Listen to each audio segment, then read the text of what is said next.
Hey guys, welcome to this video where I'll be doing the top transfers, what we learned, and just more about Game Week 4. Now, it was a bit of a roller coaster. Some of us thought we did well and then realized that we were just above the average, which was 72 points.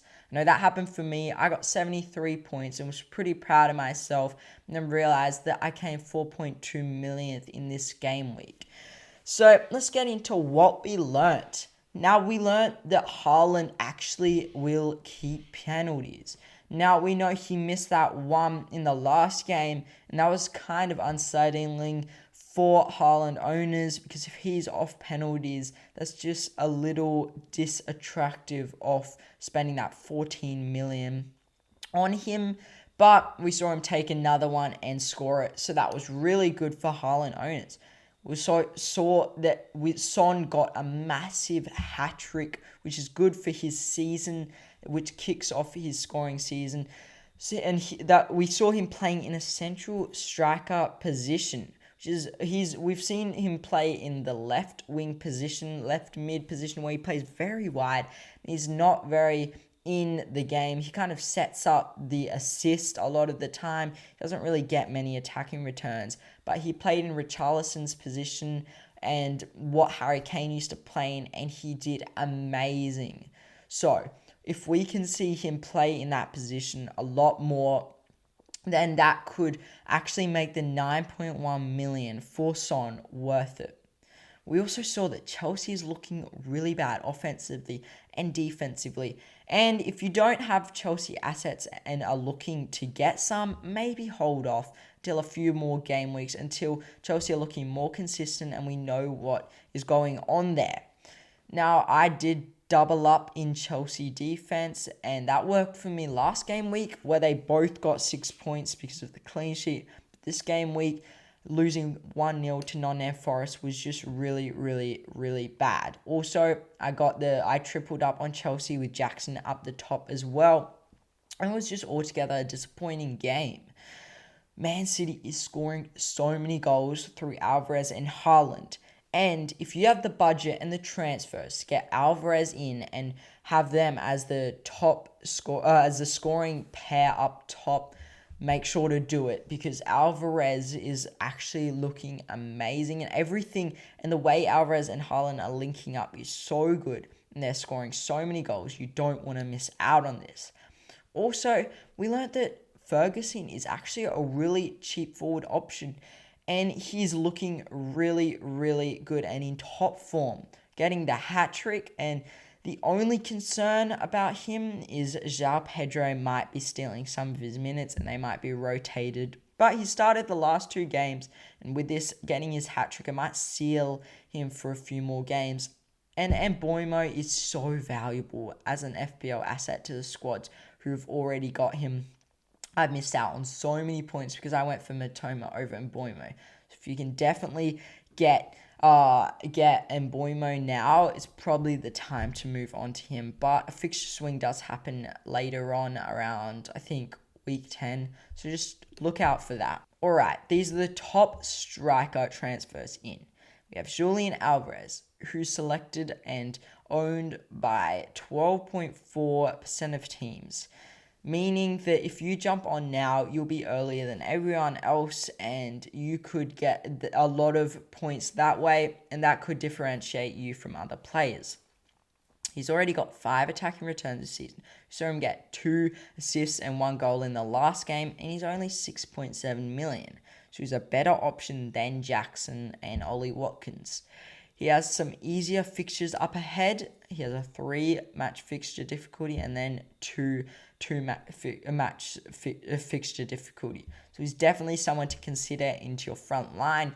And then Evan Ferguson, who's selected by 6.9% of teams. Now he's 5.9 million, meaning he's cheaper than a lot of these other options like Wissa and Alvarez and Jackson. He's already got 4 attacking returns.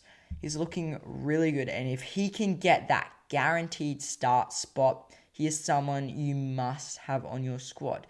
Obviously, until around match week 10, he has really hard fixtures, so I probably wouldn't be picking him up now until around week 10 when it's a fixture swing and they have a really, really good run of fixtures.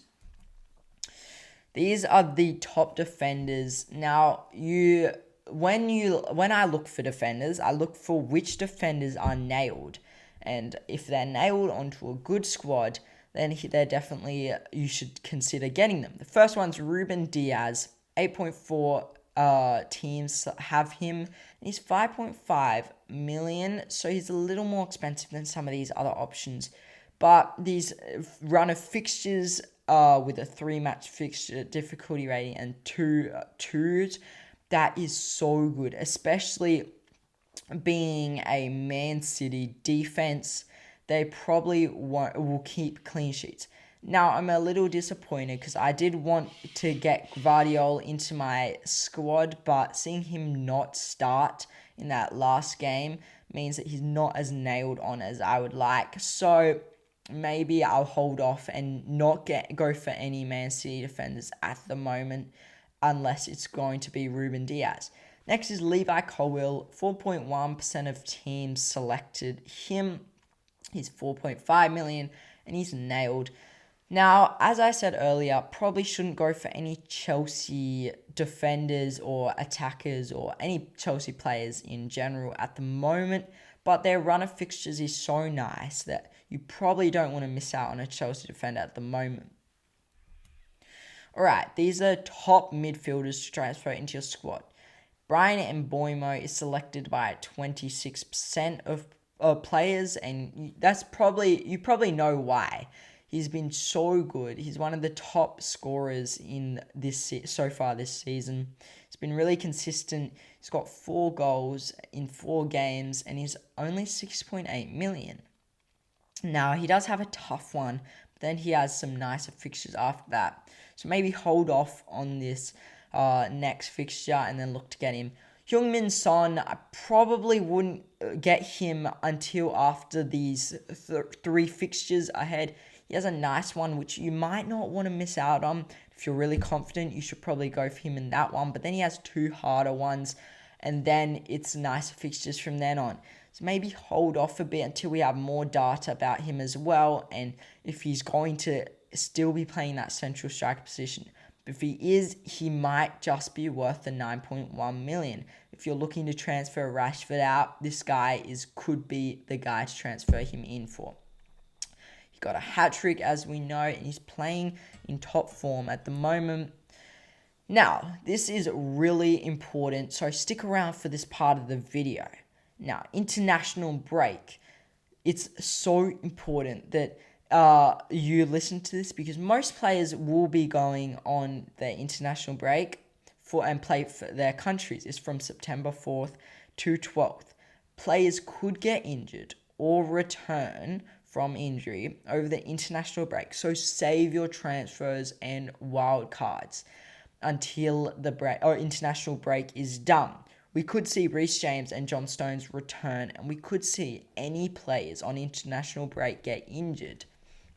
So make sure to hold off. Make sure to like and subscribe if you enjoyed this video, and smash that notification button so you don't miss any of my streams or videos, and I'm out.